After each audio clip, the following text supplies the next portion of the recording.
Hello everyone, welcome to Brain Shocks. तो इस video हम देखेंगे कि जो गेट स्कोर है वो आपके मार्क्स पे कैसे डिपेंड करता है। ठीक है, तो इस बार जैसे इलेक्ट्रॉनिक्स का गेट स्कोर बहुत कम आया है, ठीक है, तो डिस्कस करेंगे उसके बारे में। तो सबसे पहले देखो, जो गेट स्कोर है उसका जो फॉर्मूला है ये वाला है।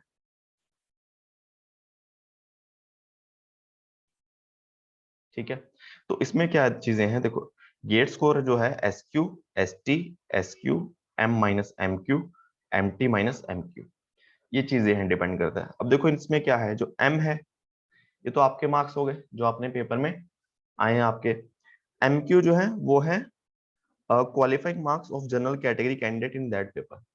ठीक है, एमटी जो है, देखो सबसे इंपॉर्टेंट ये है, एम बार टी जो है वो है mean of marks of top 0.1% और top 10, which ever is larger. मतलब अगर टोटल कैंडिडेट से मैं 0.1% निकालूं, जहां टॉप 10 उनमें से कौन सी बड़ी वैल्यू है। ठीक है, तो सपोज करो कि 10,000 लोग हैं तो उनका 0.1% आता है 10, मतलब 10,000 से ऊपर लोग होंगे तो हम इसको कंसीडर करेंगे। 10,000 से कम मतलब 9,000 हो गए तो उनका 0.1% हो गया 9 लोग, तो हम टॉप 10 तो कंसीडर करेंगे ही करेंगे। ठीक है, और उसके अलावा जो है एस क्यू जो है उनको 350 असाइन कर रखा है। ठीक है, कांस्टेंट वैल्यू है एम क्यू को। ठीक है, एस टी जो है 900, वो एम टी को स्कोर असाइन किया हुआ है। ठीक है, मतलब जिसके क्वालिफाइंग मार्क्स आए होंगे उसको 350 मिला होगा, और जिसके बिल्कुल एवरेज मीन आएगा, इतने मार्क्स आए होंगे, उसको 900 स्कोर मिल जाएगा। ठीक है, अब ये देखो, अब इस चीज में वेरिएबल क्या क्या है। अब देखो एस क्यू कॉन्स्टेंट है, एस टी कॉन्स्टेंट है, एस क्यू कॉन्स्टेंट है, M Q qualifying marks almost 25 रहते हैं, ये भी कॉन्स्टेंट है। तो हर साल सपोज करो मेरे इस साल भी 62 है, लास्ट ईयर भी 62 थे, तो एम मेरा कांस्टेंट है। तो मेरा स्कोर कहाँ पे वेरी करता है, स्कोर वेरी करता है जो टॉप 0.1% के मीन पे। ठीक है, तो हम क्या करते हैं, मेरे पास 4 साल के स्कोर कार्ड है मेरे, तो सब में हम एमटी निकालते हैं। ठीक है, तो एमटी का मैंने क्या किया, अलग से फॉर्मूला बना लिया ना, इसको कंबाइन करके कि एमटी ये है एवरेज। तो हम हर एक उसका निकालते हैं।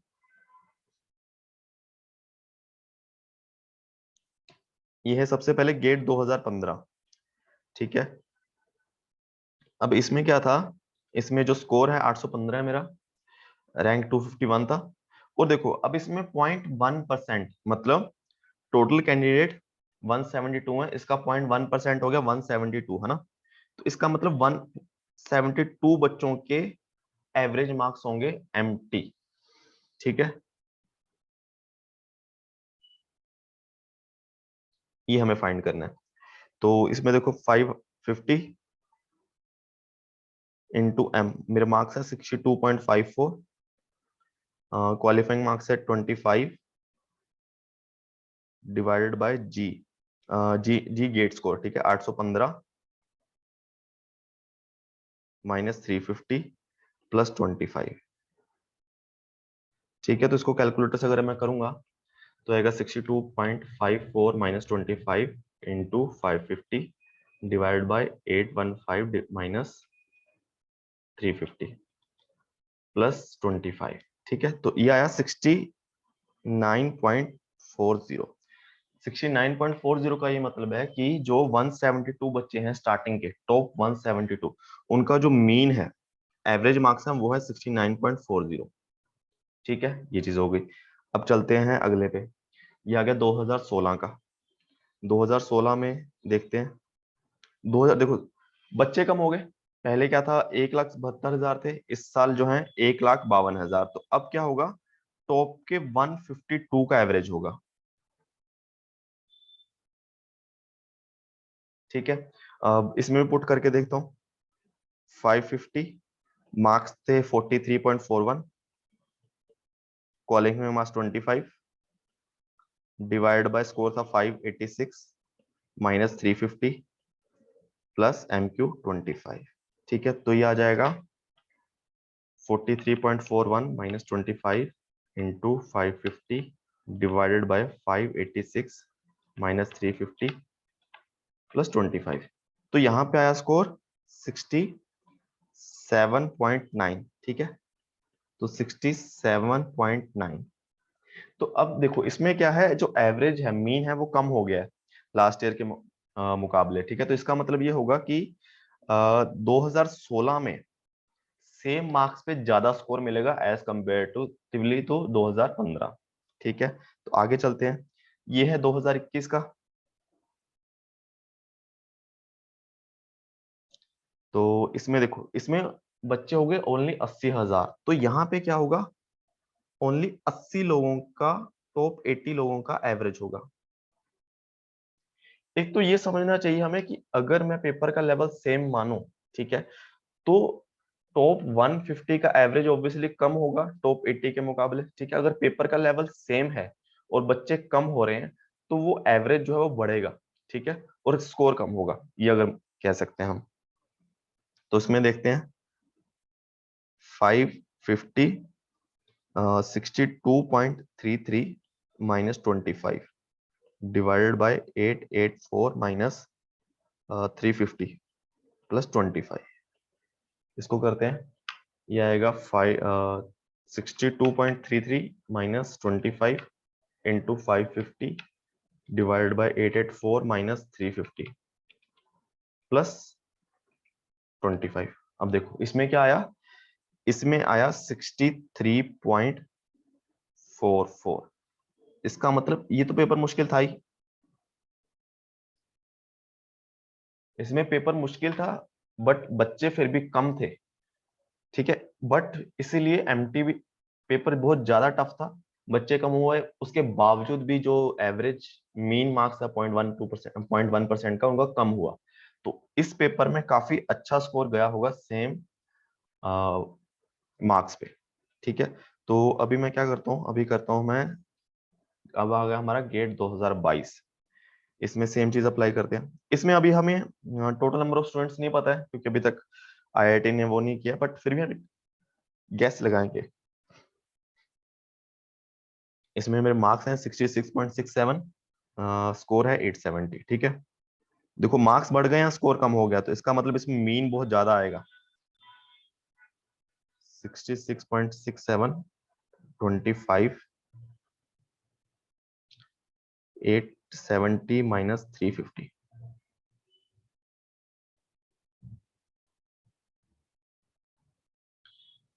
तो इसमें हो गया 66.67 minus 25 into 550 divided by 870 minus 350 plus 25। देखो इसमें आया 69.67।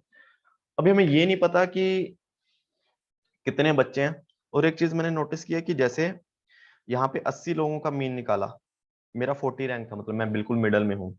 तो जो मीन आया और जो मेरे मार्क्स से, उसमें ओनली एक नंबर का डिफरेंस है। यहाँ पे क्या है, जो मीन आया है और जो मेरे मार्क्स हैं, इसमें अप्रोक्सीमेटली 2.5 नंबर का वो है। तो इसका मतलब मेरे अकॉर्डिंग तो बहुत कम बच्चों ने दिए है, जो एज कम्पेरेटिव लास्ट ईयर। ठीक है, और एक चीज और है कि जैसे जैसे बच्चे कम होंगे, तो टोटल बच्चे कम होंगे, तो सेम लेवल पे, सेम पेपर के लेवल पे आपका मीन जो है एमटी, वो बढ़ेगा।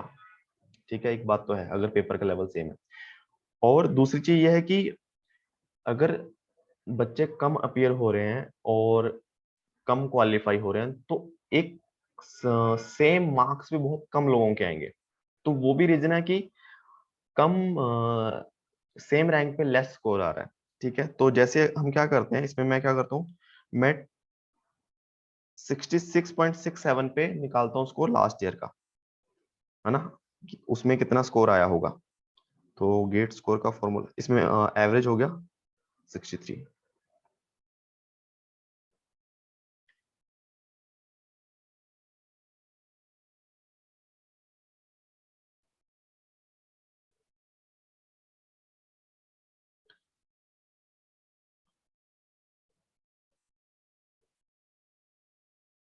ठीक है, अब मैं क्या कर रहा हूँ, मैं अपने गेट 22 के मार्क्स पे लास्ट ईयर का स्कोर निकाल रहा हूँ। ठीक है, तो ये हो गया 350 प्लस 550।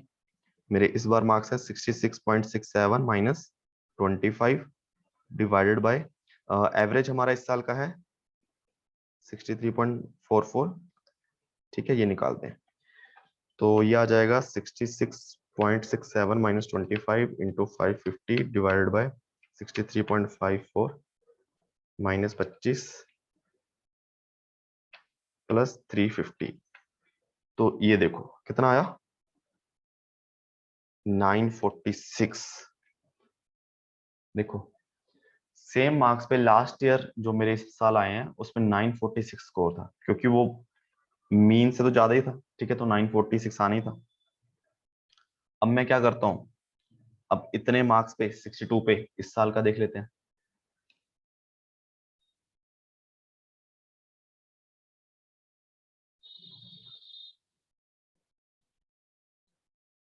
तो ये हो जाएगा 350, 550, लास्ट ईयर के मार्क्स से 62.33।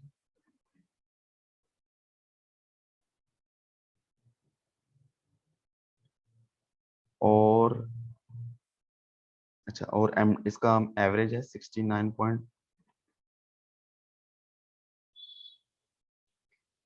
तो ये आ जाएगा 62.33 minus 25 into 550 divided by 69.07 minus 25 plus 350।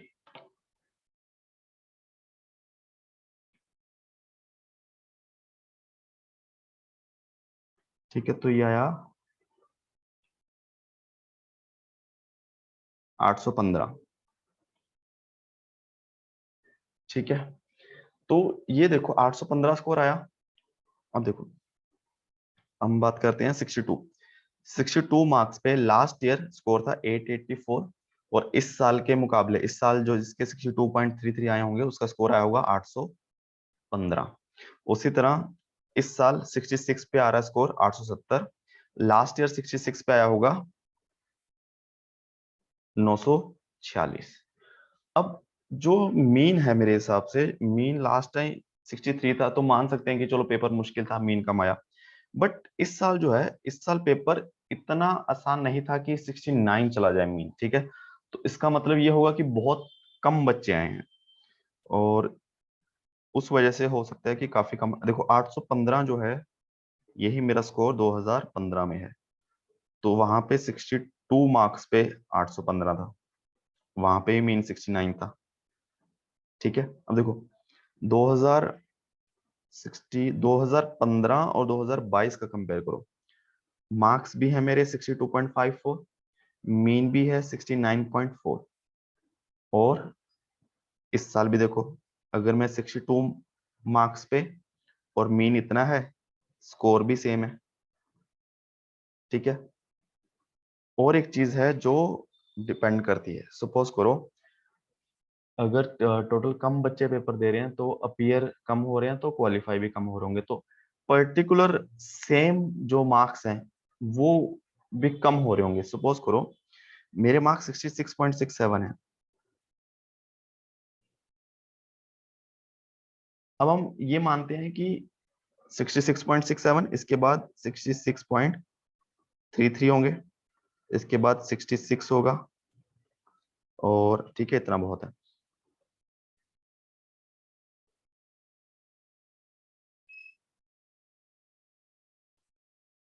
अब सपोज करो ये एक्स ईयर है, ये नेक्स्ट ईयर है। अब क्या हो रहा है, एक साल में तो ऐसा है कि बच्चे बहुत ज्यादा हैं, जो डेंसिटी है बच्चों की सेम मार्क्स पे वो ज्यादा है, अगले साल वो कम हो रही है। मतलब मैं ये कहना चाह रहा हूँ कि 66 जो 0.67 मार्क्स हैं, ये मान लो कि 3 बच्चों के सेम मार्क्स हैं, ठीक है, जो हर जो है ये भी 3 बच्चों के मार्क्स हैं, 3 बच्चों के हैं, ये भी 3 के हैं, ठीक है। बट अगले साल जो है बच्चे कम हो गए, तो जो सेम मार्क्स है वो 2 बच्चों के ही हैं, अगर मैं सपोज करूं तो। ठीक है, तो अभी मेरे रैंक से स्टार्ट करते हैं कि 35 है, तो ये सपोज करो कि 3 बच्चों का 35 रैंक आएगा, तो अब इनका स्कोर कितना है, स्कोर मेरा ही आ गया 870। ठीक है, सिमिलर स्कोर है, क्योंकि स्कोर जो है रैंक पे इस पे डिपेंड कर रहा है। तो इसी तरह जो अगले 3 बच्चे होंगे 35, ये हो गया 36, 35, 36, 37, ये हो गया 38 रैंक हो गया इन तीनों का। तो इनका स्कोर मान लो कि चलो 5 कम हो गया, 4 या 5 कम हो जाता मोस्टली, तो 865 है। उसी तरह नेक्स्ट जो है 38, 39, 40, ये हो गया 41, 41 के मार्क्स रैंक स्कोर होगा 860। तो अब 41, 42, 43, अब 44 जो रैंक आएगा, मान लो 60, 59 वाले का है, तो उसका जो स्कोर आएगा, उसका आएगा 855। ठीक है, ये बात हो गई। अब सिमिलर केस में अगर मैं बोलूं कि सिर्फ दो दो बच्चे हैं जिनके मार्क्स सेम है, तो मेरा 35, 35, दो बच्चों का स्कोर आ गया 870। उसी तरह 35, 36, तो 37 दो रैंक आएगा, तो यहां पे स्कोर आया 865। 37, 38, 39, तो यहां पे स्कोर आया 860। 39, 40, अब देखो 41, 59.67, तो 41, 41, अब 41 वाले का आ गया स्कोर 855। ठीक है, तो यहां से पता चल गया ना, देखो इस ईयर में 41 रैंक पे 860 स्कोर था। ठीक है, बट अगले साल जब बच्चे कम हो गए, तो बच्चों की डेंसिटी एक सेम मार्क्स पे कम हो गई, ये सपोज कर सकते हैं। तो उस टाइम 41 रैंक वाले का स्कोर आ गया 855। ठीक है, ये तो मैंने सिर्फ एग्जांपल लिया कि तीन तीन बच्चे हैं, दो दो बच्चे हैं, जबकि हमारे पास जो रेंज है स्कोर की वो है 25 से, अगर हम 75 माने, 50 इंटू 3, 150 मार्क्स जो है रेंज है, तो उस पर तो कितने कितने बच्चे होते होंगे। ठीक है, तो वैसे ही जैसे बच्चे कम हुए, एक सिमिलर मार्क्स पे डेंसिटी कम हो गई, तो रैंक पीछे गया, स्कोर कम हो गया। ठीक है, तो ये तीन चार फैक्टर है मेरे हिसाब से। तो इस साल जो बच्चे हैं, टोटल नंबर ऑफ स्टूडेंट्स, वो बहुत मेरे हिसाब से कम रहने वाले हैं, क्योंकि इतना एवरेज आना इतना पॉसिबल नहीं है। ठीक है, तो 60-70 हजार ही होंगे मेरे हिसाब से इस बार, बाकी देखते हैं। ठीक है, तो आई होप कुछ समझ आया होगा कि क्या क्या चीजें इफेक्ट होती हैं स्कोर में। ठीक है, और कभी अगर मान लो बच्चे बिल्कुल ही इलेक्ट्रॉनिक्स में कम होने स्टार्ट हो गए, फिर तो बहुत मुश्किल हो जाएगा स्कोर। ठीक है, क्योंकि फिर वो अगर बच्चे मान लो 10,000 बच्चे हैं, सपोज करो वर्स्ट केस में 10,000 बच्चे हो गए, फिर 10 लोगों का मीन निकाला जाएगा। अगर सपोज करो टॉप 10 के मार्क्स 70 से ऊपर ही हैं सबके, ठीक है, तो फिर स्कोर काफी खराब हो जाएगा। ठीक है, तो आई होप कुछ समझ आया होगा। तो कुछ डाउट हो फिर भी कमेंट कर सकते हो। ठीक है, और चैनल को सब्सक्राइब कर देना। ठीक है, थैंक यू सो मच।